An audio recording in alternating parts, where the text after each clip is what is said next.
Hoy, Carlos Aquino, miembro del Buró Político del Partido Comunista de Venezuela, y luego Teodoro Campos, diputado de Avanzada Progresista por el Estado Lara, mejor conocido como Comando por aquellos predios, ¿no? Nuestra etiqueta política a la una. Saludamos a Carlos Aquino. ¿Cómo estás, Carlos? Gracias por venir al programa. Siempre para adelante, saludo a ti y por supuesto a todos los usuarios y usuarias de Globovisión.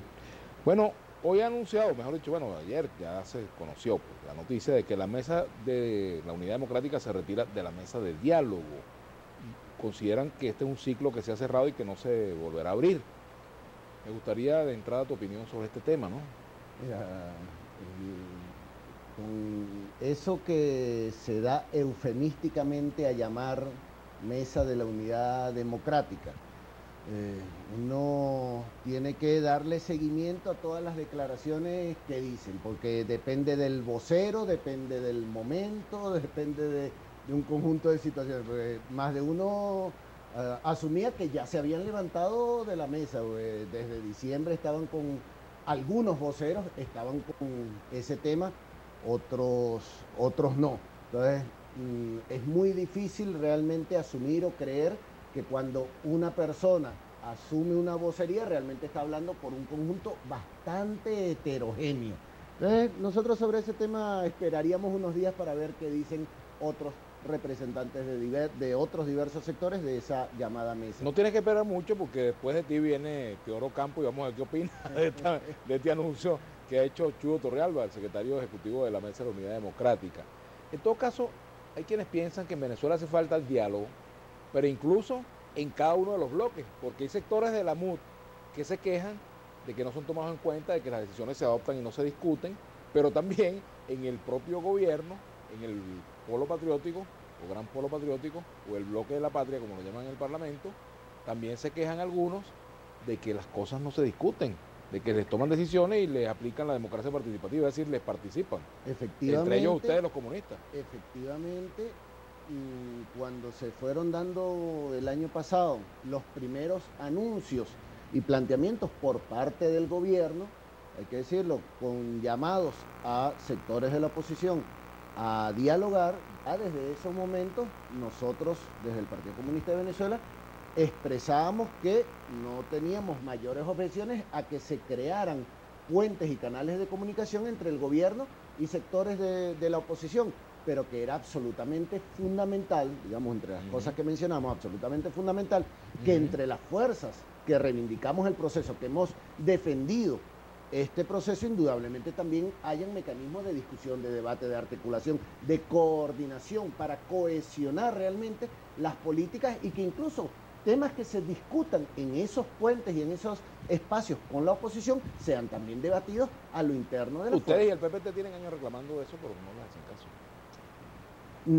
Indudablemente eso, digamos, haría una analogía incluso con el tema del capitalismo. Alguien dirá, mira, ustedes tienen 150 años para tomar el referente del manifiesto del Partido Comunista de 1848 de Marx y Engels. Ustedes tienen más de 150 años luchando contra el capitalismo.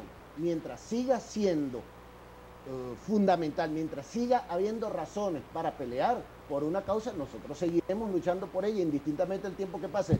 Este partido tiene 86 años, cumpliremos el próximo 5 de marzo, 86 años. ¿Ha perdido razón de ser el Partido Comunista de Venezuela? Indudablemente no, porque las razones que nos dieron origen siguen vigentes y por eso seguiremos luchando. Entonces, el tiempo que haga falta, levantar una bandera de justicia, de dignidad, de inclusión, indudablemente nosotros nos seguiremos levantando ante quien sea. El Partido Comunista ha hecho observaciones al llamado carnet de la patria. Me gustaría comentarlas. Efectivamente, diversas observaciones de diverso tipo, en diversos sentidos.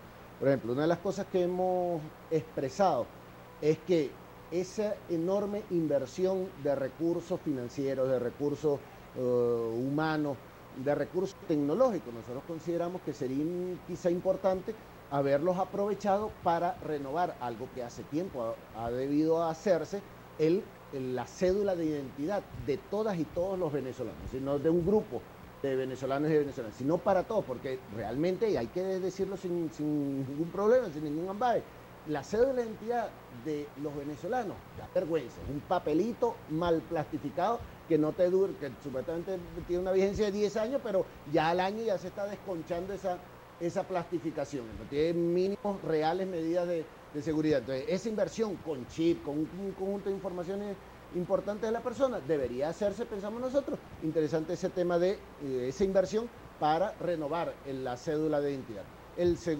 Un otro aspecto que hemos expresado tiene que ver ya con el sentido y la metodología de eso que se ha dado en llamar carnet de la patria, en dos sentidos fundamentales. Uno tiene que ver con que cuando se hace para una población restringida, tiene un aroma a exclusión, no a inclusión, y tiene ese mecanismo un aroma a exclusión. Y hemos dicho también desde el Partido Comunista de Venezuela que es muy peligroso hacer ese registro individualizado, porque en un momento determinado, y tenemos experiencias nacionales e internacionales sobre ello, de arremetidas de la derecha que toman listados para ejercer acciones en contra de esas personas. Y el otro sentido que hemos expresado en ese o también pueden tomarse acciones contra las personas que no las firmen. Entendemos que no es el sentido, pero alguien perfectamente pensando incluso que ha ocurrido, que lo hace de buena intención y defendiendo cosas dignas del proceso, ejerce acciones retaliativas en contra de personas. Por ejemplo. Ese tipo de cosas también indudablemente también han ocurrido, y nosotros por supuesto no las compartimos. Pero el otro tiene que ver entonces también con el aspecto de la metodología. Hemos dicho nosotros, si se quiere atender las problemáticas sociales en general, las problemáticas sociales se dan en el núcleo, en primer lugar en el núcleo familiar, no son problemas y necesidades individuales. Si un núcleo familiar tiene problema de vivienda, ese no es un problema del padre de familia, o de la madre, o del niño, o del viejito que está ahí, es un problema del núcleo. Si se va registrando cada persona en ese carnet de la patria, y cada una va diciendo que tiene problema de vivienda, incluso al final cuando se registre, ¿cuántas viviendas se dijo en el registro que se necesitan? Va a dar un número irreal. Debería ser por núcleo familiar. ¿Qué te une y qué te separa hoy, o al PCB, porque no es un tema personal, Correcto, a la revolución bolivariana? Bueno, nosotros desde el Partido Comunista de Venezuela tenemos que decirle, a algunos no les gusta que nosotros expresemos esto, pero nosotros no estamos en política para agradar a alguien. Estamos en política como un hecho de vida para luchar por unas causas que consideramos justas y para nuestro pueblo. Nosotros no hemos adoptado el término de revolución bolivariana porque para nosotros ese término tiene una cualificación mucho mayor que lo que ha ocurrido en estos 18 años. No hay una revolución en Venezuela. En nuestro criterio todavía no. Está por darse la revolución venezolana, la revolución bolivariana, realmente socialista, está todavía por darse en Venezuela y por ella seguimos luchando, y por eso es que decía, estos 86 años que estamos nosotros próximos a cumplir es porque seguimos luchando por ese objetivo. Pero con respecto a que, digamos, nos une sobre este proceso, indistintamente el nombre, porque no es el tema pelear sobre el nombre. Este llamado proceso surgió con banderas de reivindicaciones populares. Nosotros esas reivindicaciones populares las hemos acompañado desde el primer momento. Se planteó incluso, de hecho, en el año 93, cuando una de las exigencias que se plantearon en los debates para el apoyo a nuestra candidatura presidencial tenía que ver justamente, de hecho, con la liberación de quienes ejercieron la rebelión militar que está próxima a cumplir 25 años, del 4 de febrero del 92, y eso fue en el proceso donde finalmente se eligió a Caldera, porque había una visualización de que había esa pugna en la sociedad venezolana, y esa pugna había que seguirla impulsando, y había que apoyar fuerzas que reivindicaran aspectos patrióticos, fuerzas que reivindicaran derechos populares. Esas reivindicaciones nosotros, y ese planteamiento, nosotros lo seguimos acompañando. En la aplicación, a lo largo de estos 18 años, ha habido errores, no solamente en la aplicación, también en la conceptualización.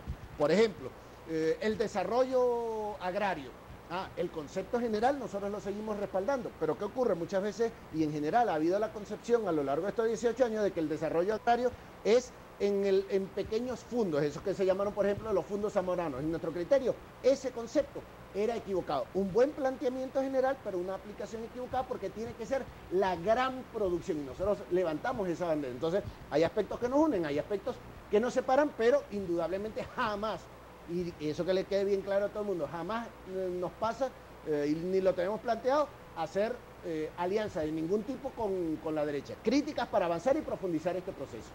Tenemos un tuit y lo vas a responder al regreso de la pausa.